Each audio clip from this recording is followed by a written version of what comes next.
Sesuatu yang juga penting untuk kita ketahui bahwasannya kita sebagai umat Nabi Muhammad perlu juga untuk memahami bahwa orang itu tidak semuanya diperbolehkan memiliki istri lebih dari satu. Ada kelompok manusia, kelompok laki-laki tertentu yang dia itu tidak diperkenankan untuk memiliki istri lebih dari satu. Cukup bagi dia hanya satu saja. Itu pun kalau dia membutuhkan istri. Siapa itu? Diterangkan dalam Fathul Qorib, illa an tata'ayyanal wahidatu fi haqqihi.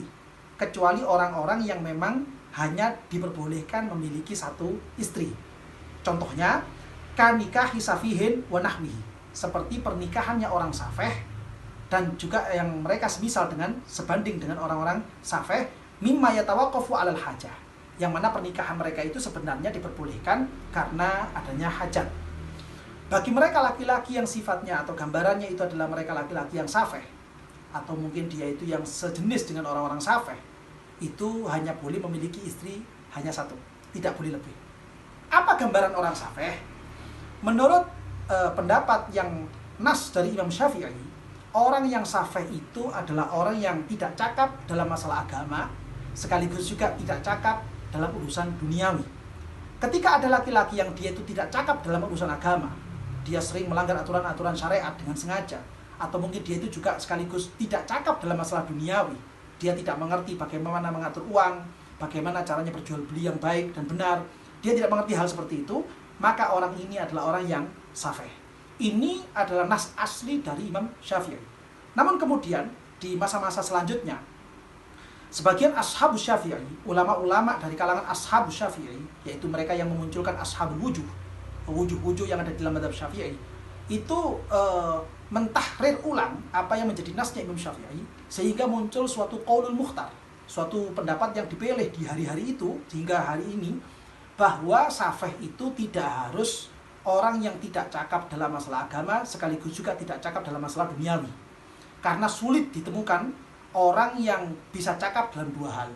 Kalau kemudian semuanya itu tidak cakap dalam dua hal, maka bisa-bisa hampir seluruh manusia di dunia ini adalah orang-orang yang safeh. Sehingga para ulama dari kalangan ashabul wujuh mencukupkan definisi safeh hanya mereka orang-orang yang tidak cakap dalam masalah duniawi saja. Walaupun mungkin mereka itu juga tidak cakap dalam masalah agama, mereka tidak masuk dalam kategori safeh. Sehingga misalkan ada orang yang dia itu kurang bisa mengatur keuangan yang dia miliki, sekaligus juga dia itu tidak cakap dalam masalah agama, maka dia betul-betul safeh sesuai dengan nasnya Imam Syafi'i.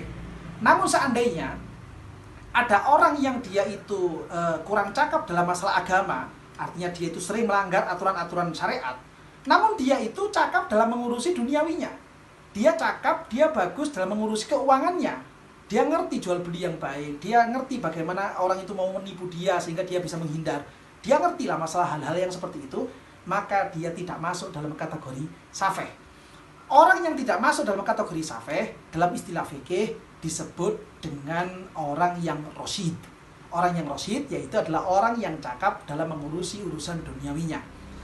Bagi orang yang safeh, artinya dia itu yang tidak mengerti tidak bisa mengurusi urusan duniawinya, maka dia tidak diperkenankan memiliki istri lebih dari satu. Cukup satu saja.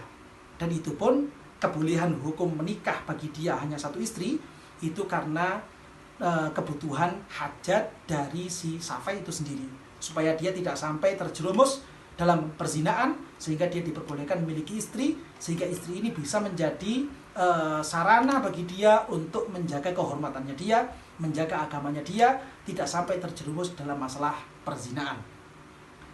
Sehingga kalau kemudian ada laki-laki yang dia itu dibatasi untuk tidak memiliki istri lebih dari satu, padahal dia itu adalah orang yang rosyid, maka pemahaman ini adalah pemahaman yang perlu diluruskan.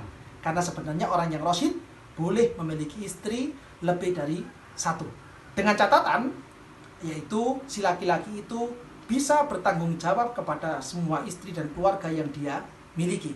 Kembali seperti hukum yang pertama, hukum pernikahan yang pertama, seandainya ada orang yang dia itu tidak mampu memberikan nafkah kepada istrinya, sekaligus juga dengan anak-anaknya, maka hukumnya makruh untuk menikah.